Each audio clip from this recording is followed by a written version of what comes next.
Ramesh TV Palasa నియోజకవర్గం గెలుపు అంచనా 2024లో టీడీపీ తరపున పలాసలో గౌతు శిరీష గారు ఎమ్మెల్యే అభ్యర్థిగా పోటీ చేస్తున్నారు.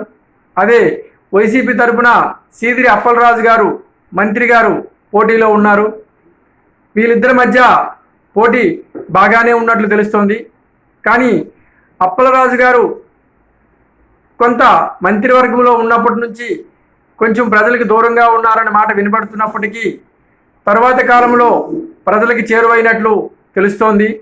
అదేవిధంగా శిరీష గారు కొంత వెనుకబడినట్లు తెలుస్తోంది.